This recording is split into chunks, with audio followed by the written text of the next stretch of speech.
My name is Cecil. The other day, my daughter surprised me by asking if I could teach her how to do makeup. She's still in elementary school, but it seems like girls these days grow up so fast. When I was her age, I was excited about getting cheap candies that came with toy necklaces or lipsticks from vending machines. It feels like just yesterday I was changing her diapers, and now she's becoming a young lady. It almost brings tears to my eyes. Today, I want to reminisce about a time when I was more into beauty. It was about 8 years ago. I had just finished staying at my parents' house for a month to prepare for giving birth and return home to my husband Tommy with our baby. I thought we were starting our happy life as a family of 3, but it turned out to be a family of 4. My mother-in-law, Melinda, who was supposed to be at her own house, was unexpectedly there to greet me. I thought my son might struggle on his own, so I moved in to help out. Maybe men have a hard time with daily tasks when they're alone. I thanked Melinda for taking care of my husband, and she seemed pleased. When I entered the house, everything was tidy and the air was fresh. It seemed like having Melinda around was a good idea. But then, a problem came up. My wedding ring, which I had to take off during pregnancy, was missing from the bedroom drawer where it should have been. I searched everywhere but couldn't find it. What was even weirder was that my special bag and shoes were also gone. These were items I hardly ever used and kept stored away. Feeling uneasy, I asked Melinda if she had tidied up the bedroom closet. She said she hadn't touched it. If Melinda didn't tidy up, then someone must have taken my things. I asked her if she noticed anything unusual while I was away. I asked both my husband and Melinda if they knew anything about the missing items, but they avoided making eye contact and denied that anything was wrong. They insisted that everything was normal. I tried to explain to them that my wedding ring, brand name bag, and shoes were missing, and it seemed like my bedroom had been burglarized. Melinda seemed surprised and asked if I was sure I had searched everywhere. In a panic, I nodded at her while calling the police on my mobile phone. When Melinda questioned why I was calling the police, I froze, caught off guard by her reaction. The police on the phone asked for details, and I struggled to provide them while feeling Melinda's disapproving gaze. In less than 10 minutes, 2 police officers arrived at our home. Despite Melinda's insistence that it was all a misunderstanding, the officers wanted to see the room where the theft occurred. It was unsettling to realize that both Melinda and I were supposed to be victims in this situation. The idea of strangers entering our home made me feel faint, while Melinda was red-faced with anger, insisting that we didn't need the police. Even my husband tried to calm me down, saying it was just a couple of rings and everything would be fine. Just a ring or two? I snapped back.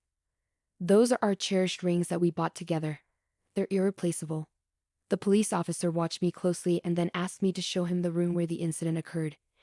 He suggested that my husband and mother-in-law stay in the living room while we talked. As we walked to the bedroom, Melinda continued to protest angrily, saying it wasn't right to snoop around someone's home. But I couldn't help but think that if the house was in my husband's name, it was also my home. The older officer seemed puzzled by their behavior and asked if I had been living with my mother-in-law all this time. I explained that I had returned from my parents' home just today and discovered that Melinda had been living here while I was away. When asked if my husband had discussed letting his mother stay, I said I never agreed to it. Before I left for my parents' house, the missing items were indeed here. I didn't have proof for the ring and bag, but I did have a photo of the shoes. I was considering selling them secondhand. See, the save date on the data is exactly a month ago, right? The police officer said, narrowing his eyes as if he was starting to piece something together. Let's take a look at the room, he suggested. I led the officer to the bedroom and explained again where the missing items had been stored while he collected fingerprints. As he was doing so, he noticed a handkerchief on the shelf that was unfamiliar to me. What's that? He asked, pointing to it. I examined it closely and realized it wasn't mine or my husband's. I explained that the shelf was where we kept our favorite photos and paintings, and my husband knew I always kept it tidy. I had never seen that handkerchief there before. Feeling uneasy, I apologized for not noticing it earlier. It seemed strange that valuable items had gone missing while unfamiliar ones were appearing. The officer asked for permission to investigate further, and I agreed. To my surprise, he found a small camera hidden inside the handkerchief. For what? Espionage? I wondered aloud. The officer remained calm amidst my confusion and checked other drawers, different from where the missing items were stored. Eventually, he found a cable in a drawer near my husband's side of the bed. The cable fit the small camera he had found earlier, the officer remarked with a wry smile. The mother's behavior is a bit suspicious, but the husband seems fishy too. I struggled to understand the situation and asked, "What do you mean? Your husband might have installed this camera." The officer explained that they found a cable for playback and wanted to check the video. "Can I use that computer?" he asked, pointing to my husband's laptop. Confused but hopeful to uncover the truth, I agreed. The officer connected the camera to the laptop effortlessly, and the laptop recognized it, opening up the menu. He selected a command and chose a random file from a folder. To our shock, the video displayed our bedroom. I went with the officer to the living room where my husband and Melinda were waiting. Melinda immediately complained, but we had to undergo questioning, feeling like criminals. My husband was also in a foul mood, dismissing it as a fuss over nothing. "Enough.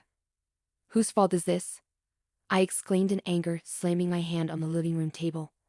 "I'm still recovering from giving birth, and they made me run around in panic like this. How dare you act so brazenly after what you've done?" "I know everything now. Look at this," I said, taking the laptop from the officer and playing the video we had just seen. My husband and Melinda gasped as they watched themselves on screen, rummaging through the bedroom shelves, taking my ring and bag, and leaving. In the video, my husband was telling Melinda about selling the stolen items. "We can both have some fun," Melinda laughed, surprising me with her carefree attitude. "Who would have thought she had such sellable items?" she remarked. "It's hard to prosecute family living together for theft," she added, seemingly unfazed. "Mom, you're amazing, so knowledgeable, so shameless," my daughter chimed in. Despite their misdeeds being pointed out, they showed no signs of guilt. Instead, the conversation suggested they were proud of their cunning. I couldn't believe that the culprits were inside the house all along. My agitation and anger grew, while my husband looked scared. Melinda still denied any wrongdoing, despite being clearly seen in the video. "Okay, since you insist, let's watch this," I said, playing a different video. "Oh, come on. What about your wife?" Melinda exclaimed, trying to deflect attention. The video showed Melinda intimately engaged with a much younger man on a bed. She seemed unconcerned about her husband, referring to him as Rocky and expressing happiness about their affair. "Don't worry, I'll give you some money," she assured the younger man, wrapping her arms around his neck. It was as if she was trying to absorb his youthfulness. Though I hadn't seen it before, it resembled something straight out of a club scene.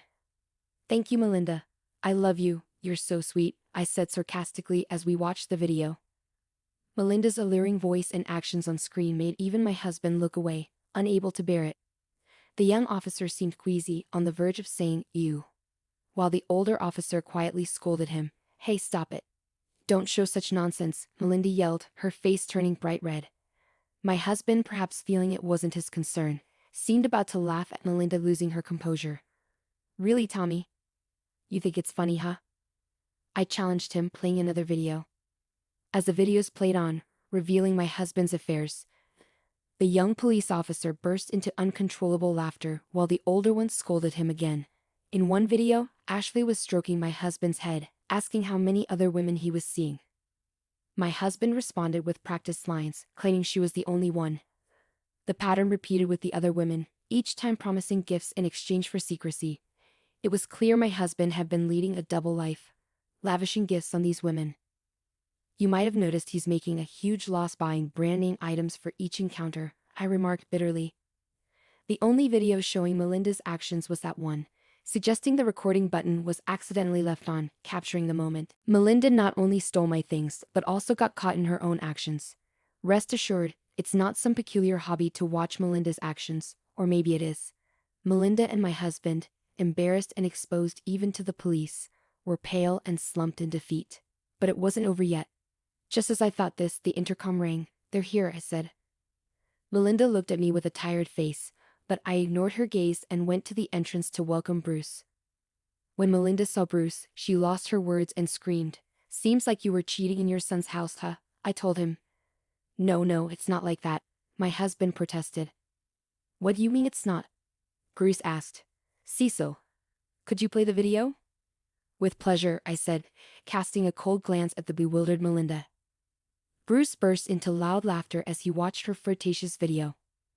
"An old woman like this seducing a young man for money, aren't you ashamed?" he joked.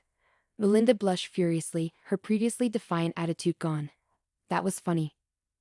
Let's see my son's too. Let's see how much he's grown, Bruce said, laughing while focusing on a particular part of my husband in the video. After watching all the infidelity videos, Bruce commented with a straight face, both mother and son letting young people take their money. Beyond disappointing, it's pitiful. Needless to say, Melinda and my husband would have preferred being laughed at. What we learned from my questioning was that Melinda accidentally found out about my husband's affairs. She kept it secret in exchange for using our house to meet her own lover. For Melinda, it was embarrassing to be seen with a much younger man, and her lover, lacking money and having a wife, couldn't easily find places to meet. For my husband, having the freedom to invite girls he met online without going out was cheaper and much more convenient. Thus, Melinda and my husband, keeping each other's affairs secret, turned this house into their paradise of indulgence, becoming accomplices. Their arrangement worked by one leaving the house while the other met their lover. Melinda never imagined the videos would be accidentally recorded. I'm sorry, Cecile. Bruce, I'll return the money. Do anything, please forgive me, Melinda and my husband begged, bowing their heads. Bruce and I exchanged glances and laughed. You'll do anything, right? Indeed, anything, we both said. Of course, they answered. Then let's divorce, we declared simultaneously, leaving my husband and Melinda in shock. You said you'd do anything, right? Let's get a divorce, I insisted. No, wait. Anything but that, please, Melinda pleaded desperately, but Bruce refused without hesitation. The divorce was not retracted. My husband, too, was crying and deeply apologizing, but I did not withdraw the divorce either. Thus, only hours after returning from my parents' home post-childbirth, my divorce was decided upon under police supervision. Later, I had my husband pay me the same amount as the sold items as compensation in the divorce trial. Additionally, I demanded double the standard amount for alimony and compensation for infidelity. When asked why double, I slightly intimidated them by implying that their mistresses might be married, and I could inform their spouses. This was mainly a bluff, as I didn't even know their names at the time. The threat seemed effective immediately, given the number of mistresses involved. My husband, terrified of the thought of being sued by each spouse, agreed to pay double the standard amount. Meanwhile, Bruce furiously obtained the lover's contact details from a crying Melinda and called him over. He informed the lover and his wife of the affair, leading to their divorce too. Both spouses demanded compensation from their cheating partners in the divorce trials. Though I promised not to inform the mistress's spouses, I never said I wouldn't demand compensation from the mistresses themselves. After extracting all the communication from my husband's smartphone, I contacted each woman to claim compensation for the affair, which they agreed to pay secretly. I was glad my husband had so many mistresses. It turned out to be quite profitable. But as a single mother without a steady job, I knew I could never have too much money. Turning the harm I suffered into financial compensation didn't erase the damage done, so with a substantial sum of money, I divorced my husband. 8 years have passed since then. Eventually, my husband ended up paying compensation to his mistress's spouses too. Their husbands, noticing their wives suddenly had a lot of money, grew suspicious. This led to the discovery of the affairs, resulting in some divorces. My husband, now overwhelmed with debt from the numerous compensations, was offered help by a certain woman, whom he thought was a goddess descended. However, she turned out to be a bad influence. He thought they were close to marriage, only to find out later she was already engaged to another man. My husband had spent what little money he had on a ring and dates for her, only to end up with a big loss and a broken heart. He never learns. Of course, I can't muster any sympathy for him, I thought to myself. Melinda, having proposed marriage to her affair partner after her divorce, was spectacularly rejected. Still, she didn't give up, repeatedly ambushing him on his commute until she was cautioned under a public nuisance ordinance. Naturally, that was the end of her relationship with her lover, who, as Bruce said, had only seen her as a wallet from the start. Well, everyone should be able to see it. Melinda was the only one who hadn't realized she was being used. It's a laughable tale. As for Bruce, after separating from Melinda and becoming estranged from his son, I worried about him being alone. But it seems the compensation money from the divorce trial sparked an interest in bonsai. Now, he's happily involved in a circle with people who share his hobby. That's a relief, though I didn't expect it. I looked him up, and sure enough, he'd even set up an SNS account. I've discreetly followed you, father-in-law, and me, honestly fed up with men. Marriage, no more, and still going strong. As a single mother, I relied on my parents until my child was old enough for daycare, then started job hunting, juggling child rearing. It took about a year, but I found a great company that's understanding of single mothers. There are others like me there, so although we sometimes work late, we're usually allowed to leave on time. I used to think single mothers had to work non-stop, but with proper allowances and just my daughter to care for, we live quite normally without extravagant luxuries. There's talk of a promotion when my child reaches middle school. I haven't decided yet, but I want to consider what will make my daughter happiest and my parents too. Despite everything, the joy comes from meals shared with my daughter and sometimes my parents. Oh, it did well to leave that man. Serves him right. He never even got to be called dad by my adorable daughter. My marriage ended in a crazy way, but as a parent, I still hope my daughter finds a good person and has a happy marriage. Until the day she brings home a wonderful man, I'll do my best as a mother. So off to work again today.